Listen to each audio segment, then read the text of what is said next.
Eh bien salut à tous, j'espère que vous allez bien. Moi ça va nickel, aujourd'hui on se retrouve pour une toute nouvelle vidéo. Vous avez cliqué sur cette vidéo pour trouver un PC qui ne coûte pas très cher. Donc pour celui-là, dans les 500$.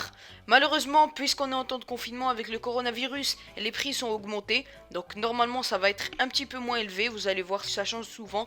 Parce que là on est sur Amazon, donc les prix varient, il y a des rabais, parfois ça augmente. Bref, mais ça devrait tout le temps tourner autour des 500$. Juste avant de commencer la vidéo, n'hésitez pas à vous abonner et à lâcher un petit pouce bleu, ça me ferait énormément plaisir. Comme vous le voyez, on est presque aux 300 abonnés, donc go go go, c'est le dernier rush. Et voilà, ne perdons pas plus de temps, c'est parti.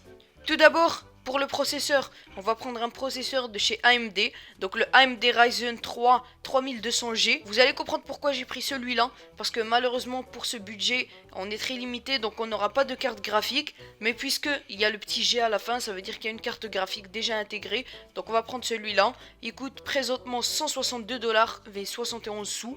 Donc c'est assez raisonnable, c'est un Ryzen 3. Et parce que les processeurs Ryzen, ils sont beaucoup moins chers que les processeurs Intel, donc je vous ai pris un Ryzen. Pour la carte mère, on a une ASRock Micro ATX, elle a un chipset AMD. Donc vous pouvez facilement mettre votre processeur dessus, c'est compatible. Présentement, elle coûte 94,99 €. Et tous les prix que je vous cite sont en dollars canadiens. Pour la RAM, bon, on n'a pas un très grand budget, donc je pourrais pas mettre du 16 Go de RAM. Par contre, si vous voulez prendre du 16 Go de RAM, bah, vous voyez ici, vous avez 2 fois 8 Go, vous pouvez les prendre.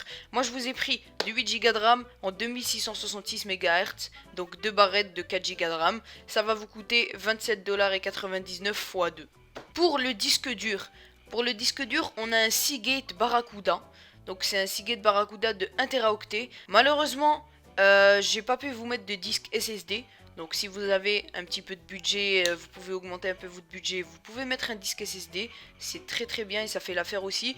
Moi j'ai préféré vous mettre 1 Teraoctet de disque dur parce que bon, si vous faites des vidéos que vous avez besoin de stocker beaucoup de fichiers, bah vous aurez assez de stockage, 1 Teraoctet, et après vous pouvez installer un SSD par la suite. Pour l'alimentation, puisqu'on n'a pas un très grand processeur, une très bonne carte, bah on n'a pas du tout de carte graphique, je vous ai pris une alimentation 450 watts de chez Apevia Astro, donc elle coûte 37,45 $. C'est une bonne alimentation, 450 watts c'est suffisant pour la config qu'on a, et elle coûte pas très cher, donc ça fait très bien l'affaire. Et finalement, là je me suis fait plaisir, je me suis dit, bon, si tu veux un PC, il faut aussi qu'il soit un minimum beau, si on veut le mettre par exemple sur le bureau.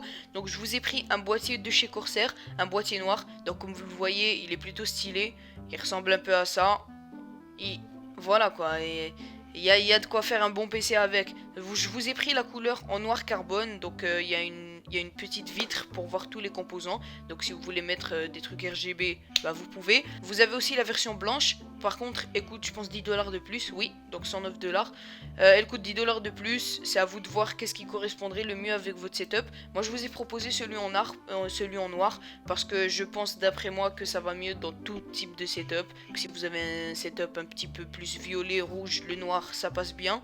Bah voilà, c'est déjà la fin de cette vidéo. Je vous ai présenté rapidement un PC qui va pas être très cher pour un budget de 500$. Comme vous l'avez vu, malheureusement on n'a pas de carte graphique et on n'a pas de SSD, donc ce n'est pas grave.